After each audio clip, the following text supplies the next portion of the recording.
أعوذ بالله من الشيطان الرجيم بسم الله الرحمن الرحيم والصلاة والسلام على رسول الله وعلى آله وصحبه أجمعين من يهده الله فلا مضل له ومن يضلل فلا هادي له وأشهد أن لا إله إلا الله وحده لا شريك له وأشهد أن محمدا عبده ورسوله رب اشرح لي صدري ويسر لي أمري واحلل عقدة من لساني يفقهوا قولي.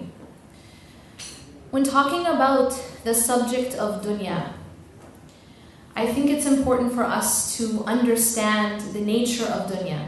Because before you can be successful in any journey, you have to know what is your goal, and you have to understand how you're going to get there.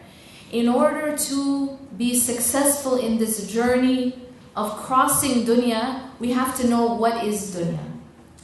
The Prophet ﷺ, he tells us in many different prophetic teachings, in many different ahadith, about how to view this life.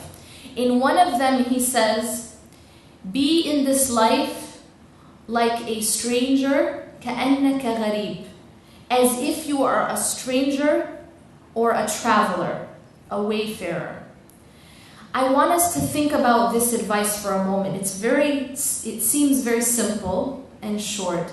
But as is, the Prophet ﷺ, when he tells us something, he tells us in a few words something that is so profound. When you think about being a traveler, now I'm a traveler. I'm visiting your beautiful country and then I'm leaving shortly thereafter. What is the mindset of a traveler? Ask yourself, the last time you were traveling, what was your mindset? Think about the hotel room that you were staying in.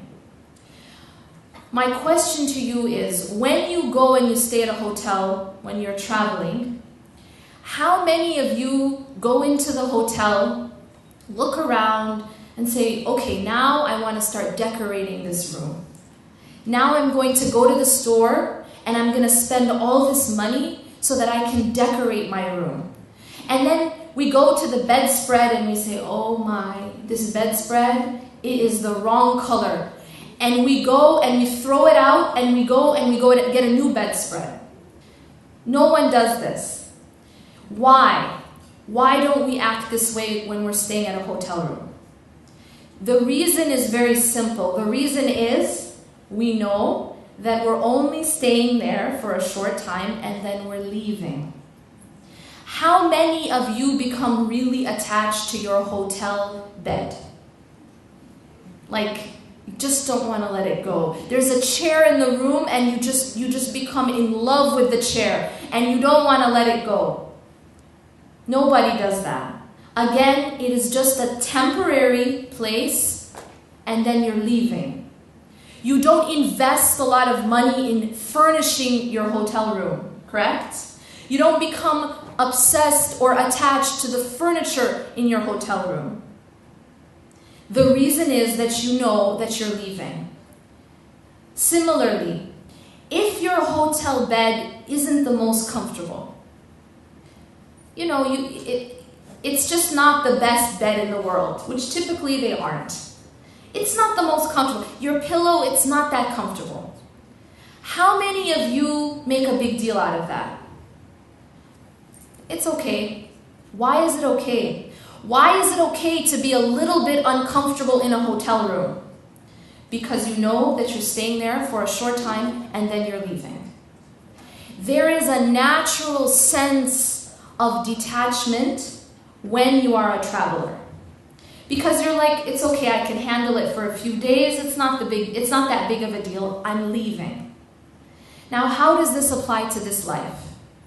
The Prophet ﷺ is advising us to have that mindset in this life.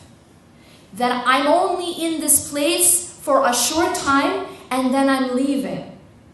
Just like you don't get attached to your hotel bed and your hotel chair and you don't start spending lots of money furnishing it, we should have that same mindset in this life.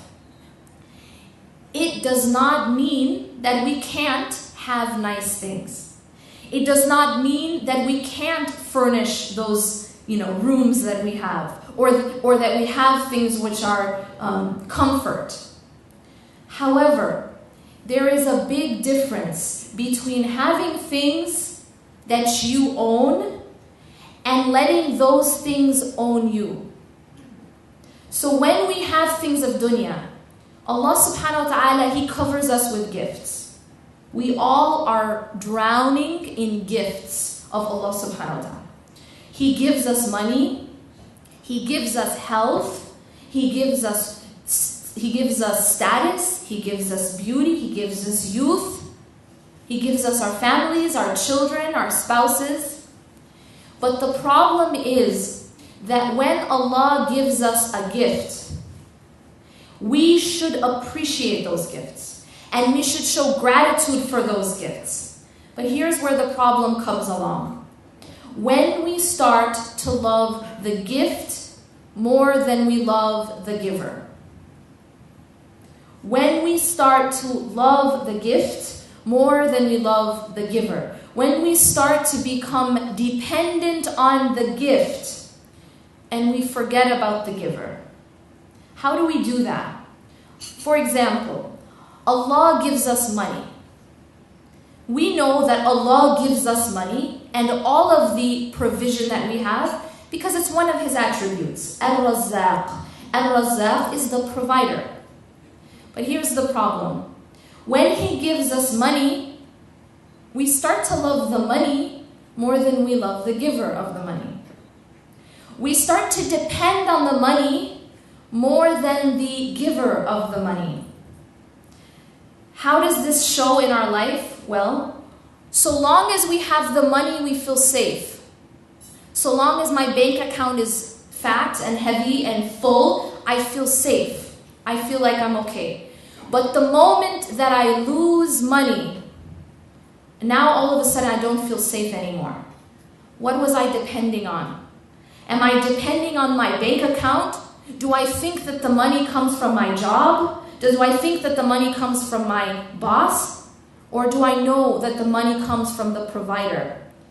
Even when the money decreases in my bank account, is Allah still there? Is the provider still there? Did He go away? So we have to be careful where we put our dependence. And we have to be careful where we put our ultimate love. How do we start to love the gift more than the giver? I'll give you some very tangible, practical ways we do that. Allah subhanahu wa ta'ala gives gifts because Allah is al-Wahhab. Allah loves to give gifts. But sometimes we become so attached to the gift, we forget about Allah. In the case of money, we become so consumed with getting more and guarding it and not losing any of it that we may even be put in situations where we have to make a choice. We have to choose between the love of our money and the love of Allah subhanahu wa ta'ala. We are faced with these choices all the time. For example, sometimes in order to have, or we think in order to help our business grow, we need to sell alcohol. Or in order to help our business grow, we need to take huge interest-bearing loans. Well, let's look at that. Allah subhanahu wa ta'ala is the giver, and Allah is the provider, and we are displeasing Him in order to get more provision. It doesn't make any sense. We are saying that, no, I'm gonna sell alcohol and it's gonna give me more money. Well, what do I love most? Do I love the gift or do I love the giver? Because Allah subhanahu wa ta'ala does not approve of selling alcohol. But if I love my money more, then I will choose my money when I'm faced with that choice. If what I love most is to have a really big house and to have a certain kind of car, but to get that I have to pay interest, what am I going to choose? I choose what I love most. And unfortunately, we have put aside the giver because we're so in love with the gift. We're so in love with our money. We're so in love with our big houses. We're so in love with our fancy clothes and that status. This is a situation which so many of us fall into because we have, Allah subhanahu wa ta'ala gives us the gift and we love the gift more than the giver. Another example of this is the people that Allah puts in our life. We said that our spouse is a gift. Our children are gifts. But what a lot of us end up doing is we start to love our spouse and our children as we should only love Allah.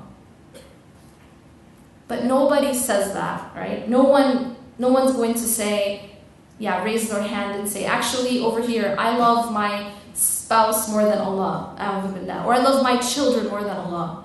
We don't say that with our tongues. But how do we show that with our actions? Again, when we are faced with a choice, a lot of times you hear people saying things like, don't wear hijab because then you won't get married. Or take off your hijab so that you can get married. Or maybe take off your hijab because your husband wants you to. Here we are thinking that this person, that we're going to get married to, where does this person come from? Your spouse is a provision from Allah. Your spouse is from Allah. So how does it make sense that you're going to anger the provider in order to get more provision? It doesn't make any sense. If you're trying to get a promotion, you don't get a promotion by disobeying the boss. Correct? We know this. But somehow we've forgotten that Allah is the source of all the things that we want. Allah is the source of that great spouse that we're taking off our hijab to get. Allah is the source of the provision that we're selling alcohol to increase. These are the things we do because we lose focus. And we start to focus on the gift and not the giver. The other subtle ways that you can see this is if you ask yourself just a few questions. Because see, the heart is something we can't really, we can't see physically the spiritual heart, right? So it's very hard to know what's in my heart. It's not something we can really do a blood test and find out what do I love most. But there are indicators. One of the indicators, simple indicator, is what do you think about most? Simple. What do you think about all day long? What's always occupying your mind?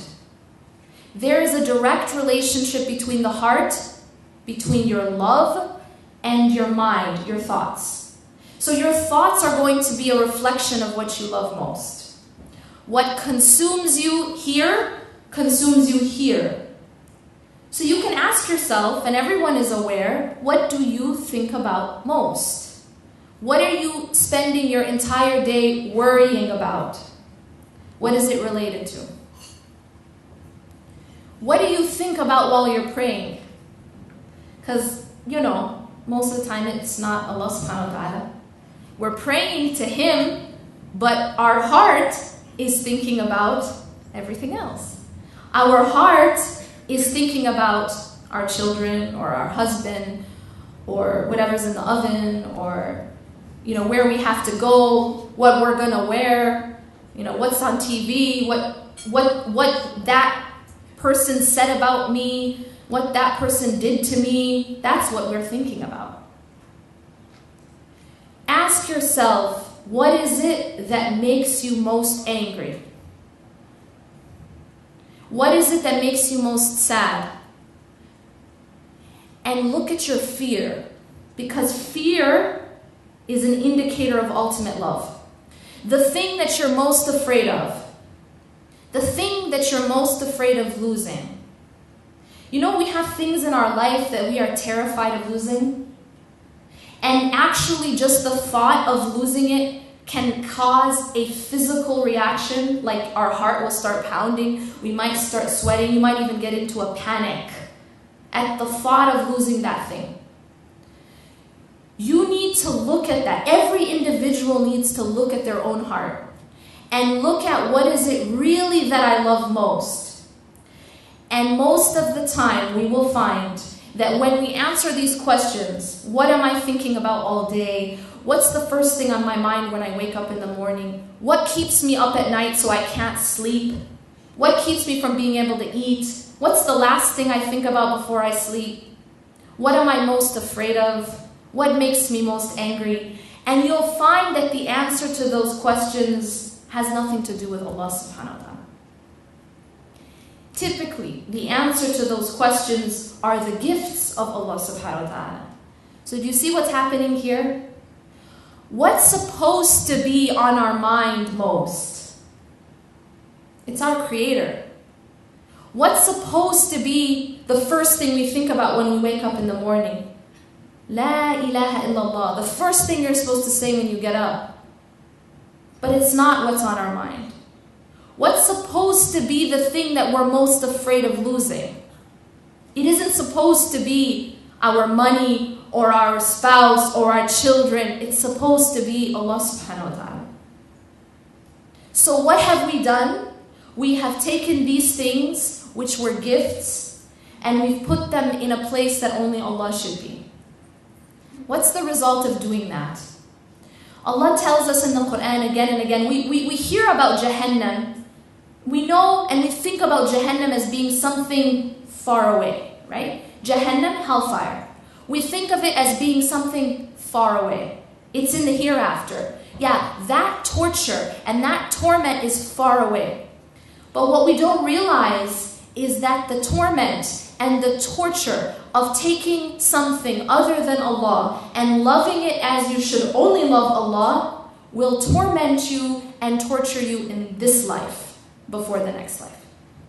That same thing that answers all these questions, what am I think about most? What am I most afraid of losing? What makes me angry? What's the first thing on my mind? What do I think of in my salah? That same thing, whether it is your family, your kids, your husband, your status, your money, what's this person saying about me? What's that person saying about me? My image in front of people, what do people think? Whatever it is, that same thing will become the cause of your greatest pain and torment. You see how it works? Because you're not supposed, you're taking something, Allah has designed this universe in a specific way. Allah has designed the human heart in a specific way. When you change that design, when you go against that design, you feel the pain. Because you're going against the law of the universe. What is the law of the universe? La ilaha illallah. La ilaha illallah is not just a statement that we say. In fact, we say it many times a day, but it isn't just a statement. When you're saying La ilaha illallah, you are saying that there is nothing worthy of being put at the center of my life except for God.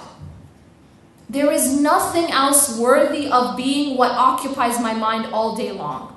There's nothing else worthy of being the first thing I think about when I wake up in the morning, the last thing I think about before I sleep, what occupies my mind during salah. There is nothing else worthy of being that important, of defining me in that deep of a way, except for God. That's Tawheed. That's what it means to be a Muslim. Allah has designed the world, the universe, the human being around La ilaha illallah. When you go against La ilaha illallah and you take your money and you make that your ilah, you will suffer because you're going against the law of the universe. When you take your spouse and you put your spouse in that place, you will suffer. When you take your children and you put your children in that place, you will suffer. You will feel it because you're going against the law of the universe. This isn't how Allah subhanahu wa ta'ala designed it. Allah made our hearts in such a way that it is only to be filled by Him. And so when you fill something with a substance that it wasn't intended to be filled with, it breaks. When you go to the gas station and you need to fill up your gas tank, and you decide that today, you're not going to put gasoline in the gas tank. Today you're going to put orange juice. Well, not a very smart decision, because what happens? What happens is your car is not going to work, and in fact you will break that car. When you fill the gas tank with orange juice, you're filling it with something that it was not designed to be filled with. Our hearts are the same. Our hearts are like a cup.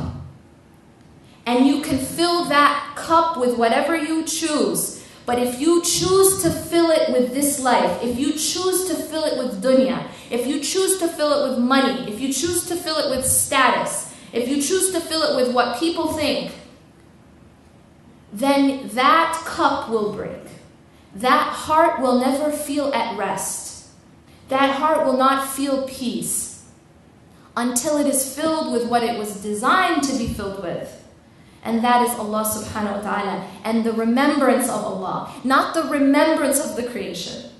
We should not be obsessing our minds and our hearts with anything other than our Creator. Now this brings us to the question of, well, what about all these roles that we have to play? We can't go and live in the mountains, and we can't just be in the masjid all day and all night. So how do we reconcile?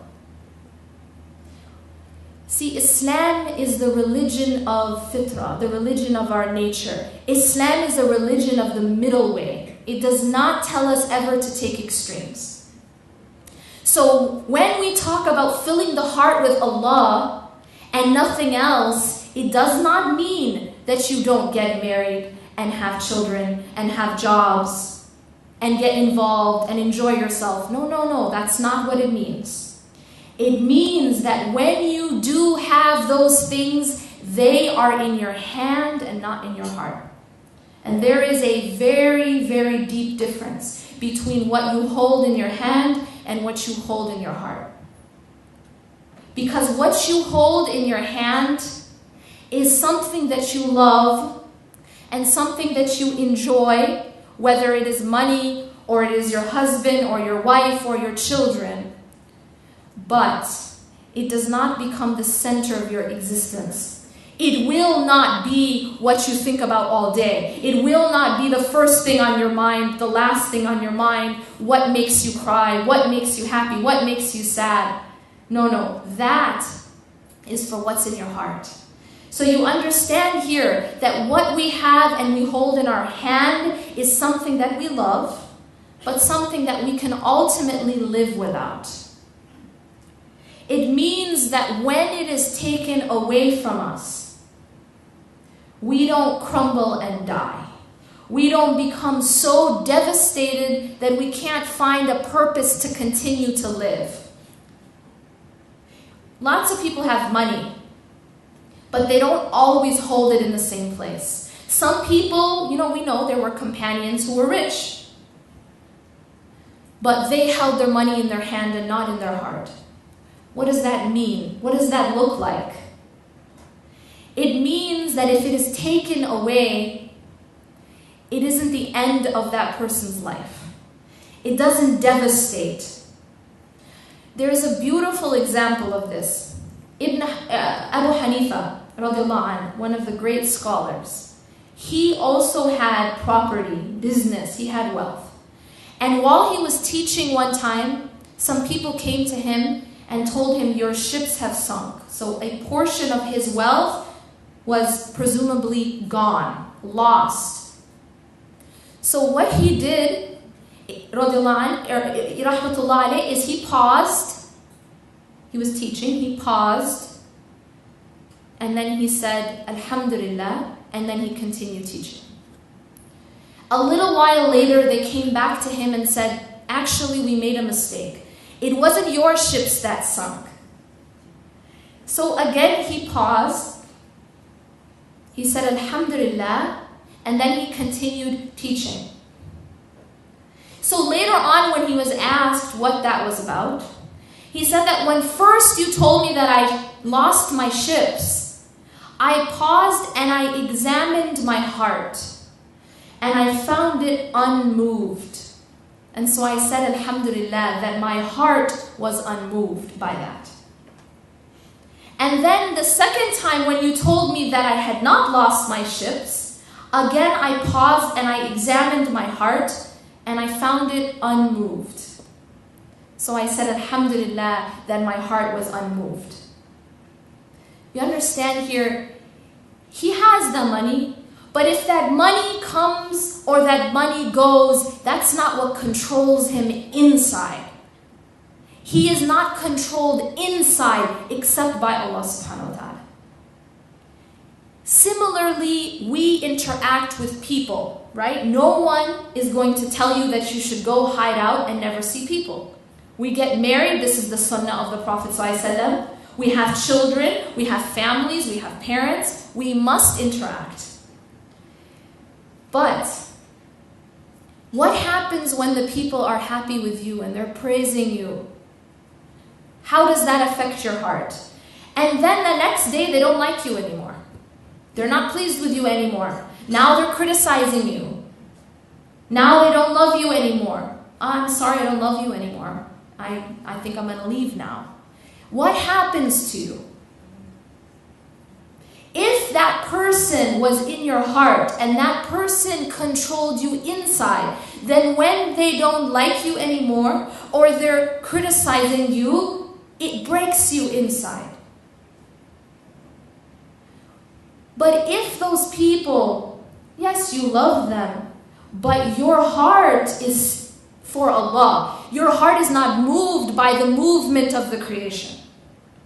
Your heart is only moved by Allah subhanahu wa ta'ala. Then what that means is, yes, people come and they go from your life.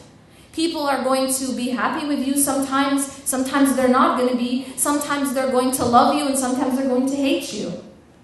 But you don't allow your internal state to go up and down with the creation. Because your internal state should be stable with Allah subhanahu wa ta'ala. Should be linked to your relationship with Him. And externally you interact with the creation. It isn't something that controls you inside. This is a goal, right? How do you get there? This seems very, it seems very hard, right? Something far off. We can't really think about how do we do that? How do we love our families, for example, without allowing them to compete with the place that Allah should be inside? I think the easiest answer to that question is by thinking of this example. You know when a little kid first sees, a really special toy. Maybe that child is watching TV and sees a commercial. And on the commercial, there's this toy Ferrari. Okay? And the child falls in love with this toy. So that child becomes obsessed. Every day asking his parents, please, can I have that Ferrari? Please, can I have that toy? Please, can... Finally, he gets it. Now that child holds on real tight to that toy, right? Try taking that toy out of the child's hand. It's not going to be easy, right? Because he is obsessed and in love and attached to that toy. But what happens when that child grows up and sees a real Ferrari? What happens to that child's attachment to the lesser model? Now, when you try to take that toy out of his hand, is it hard anymore? No, because his eyes are on the real thing, the real Ferrari.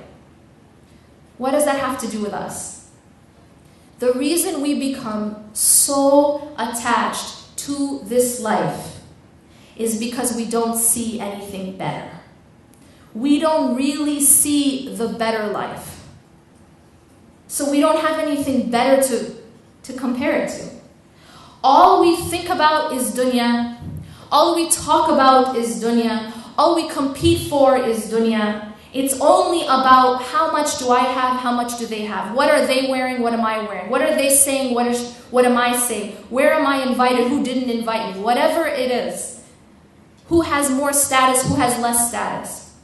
That's all we see. We are just surrounded by it. And so all we see is the toy car. That's all we see. That's why it's so hard to let go. That's why if you try to take even a little bit from me, I would never let it go. We aren't willing to sacrifice even a little bit of our dunya for Allah. We aren't. We can't even sacrifice, okay, I'm not going to get this interest-bearing loan. I'm not going to sell alcohol. I'm not going to dress in a way that is displeasing to Allah because that's the fashion. We can't even sacrifice seriously. When we look at the sacrifices that people before us made, and we compare it to the sacrifices that we're not willing to make, we don't even want to give up this much for Allah. You tell me to wear hijab? No, but I don't want to give up the fashion. You tell me to dress modestly, but that's in fashion. We can't even sacrifice fashion, let alone our lives or otherwise. So we aren't willing to let go even a little bit because we're like that child who only sees the toy car. It's all I have, and so I don't want to let it go. You know this thing that the youth say, YOLO, you only live once? If you think that you only live once, you're not going to let it go. If you think this is all I got, there is no other opportunity, this is it, then you will hold tight and you will never let it go, even a little bit. But if you see something better, if instead of being so consumed with this life, and you instead see that there is a better life, that there is the real version of the car, the real version of this life is akhirah, is the hereafter. But we don't see it. Even when we read it in the Quran, it's like, we just read it with our tongues. We just have this like theoretical concept. Oh yeah, I know Jannah exists. I know there's a hereafter, but is it really real to you? Is it really something you actually think about and pray about and ask for and hope for and look forward to? Realistically, no. We're looking forward to the party we're going to next week. That's what we look forward to. It's just dunya. That's all we see. We haven't been able to see farther. That's why it's so hard to let go.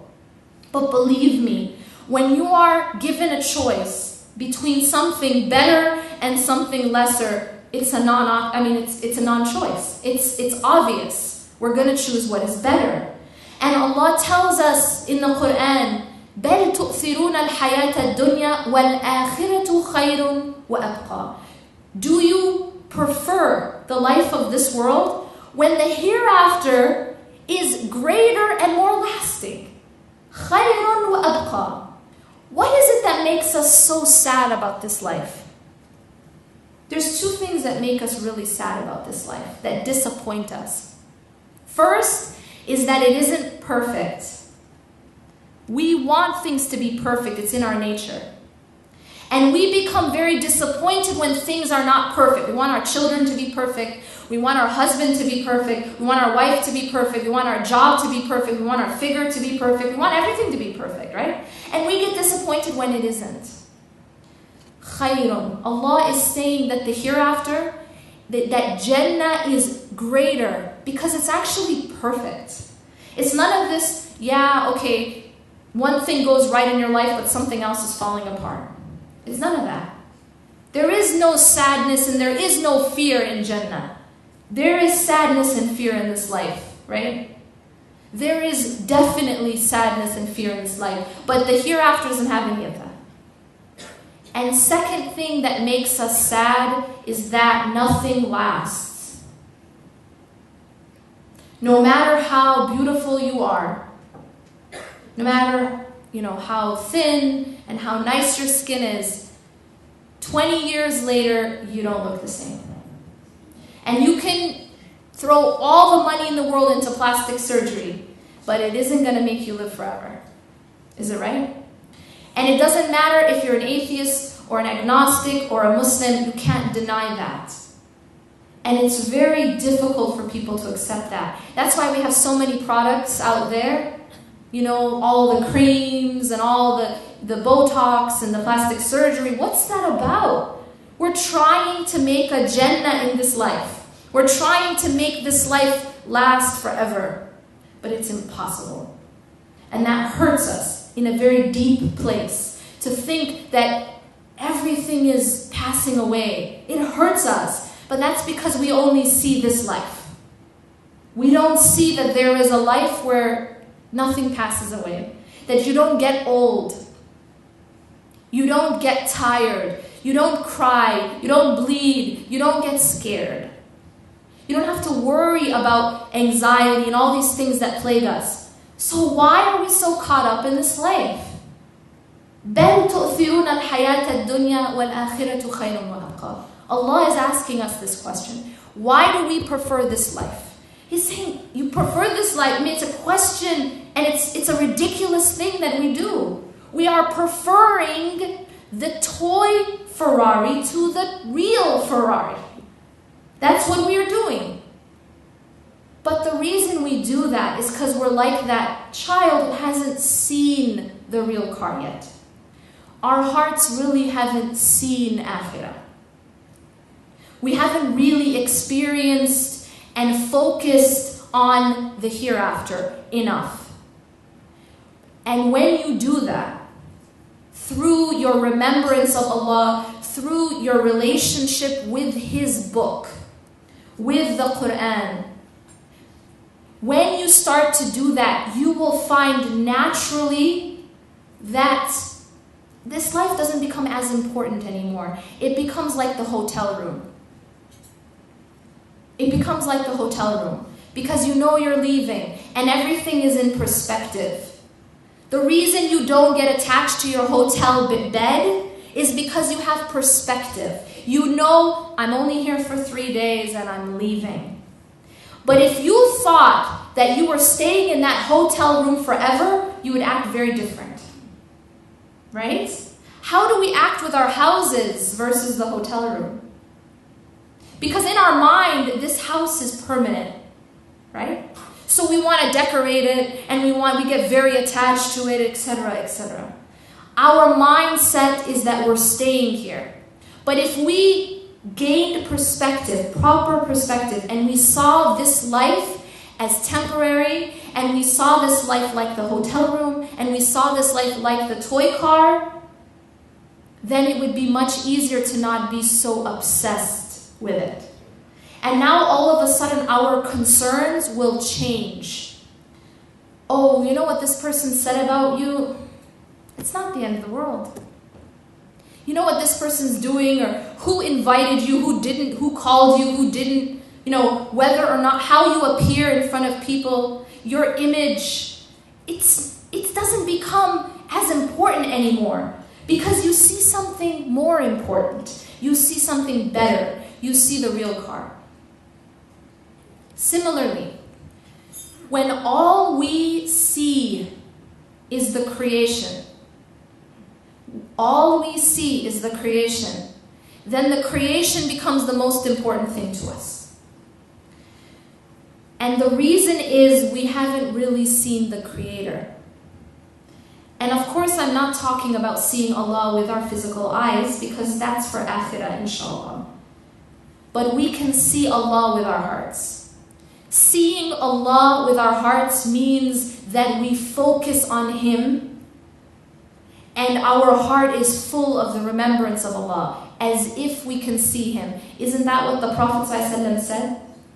He said that the highest level of faith is to worship Allah as if you can see Him.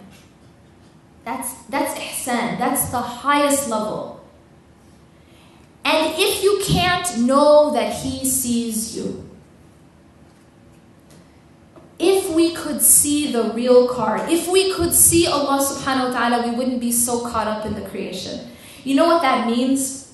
It means the more that I focus on and worry about what does Allah think of me, or how do I appear to Allah, or is Allah pleased with me, the less I'm going to be worried about what do the people think of me, what are the people saying about me, and are the people pleased with me.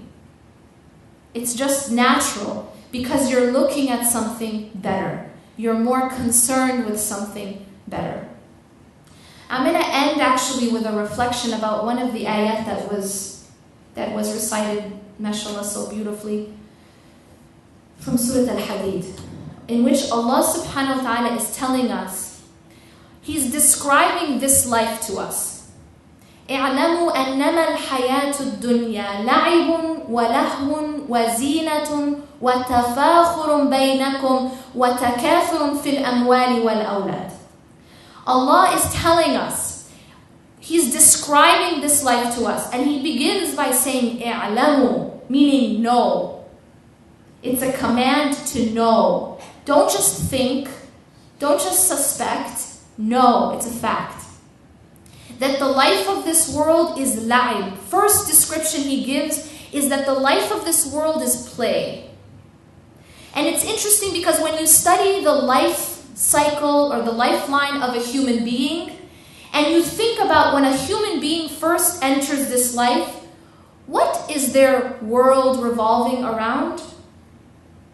What's the most important thing to a child? Play. Play. Playing with toys, right? That's it. You want to get a child a gift, you don't get them a fancy purse, you don't get them fancy clothes, you get them a toy. Play. So the dunya, the entire world revolves around play when you first come to this life.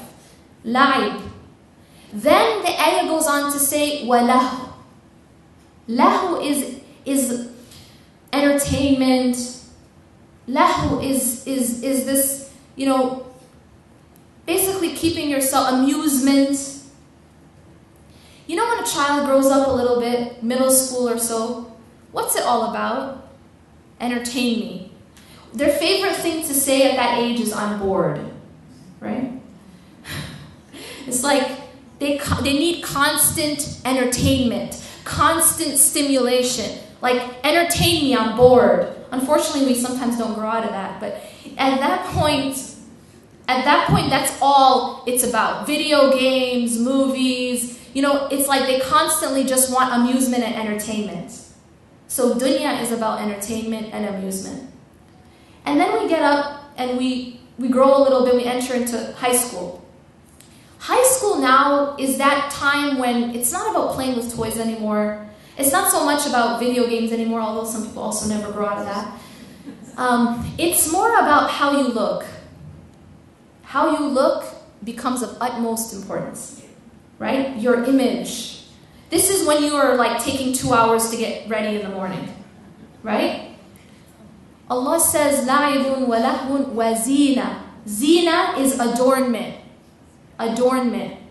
At this point in life, everything, your entire life revolves around adornment, around how you look, how you appear, your image.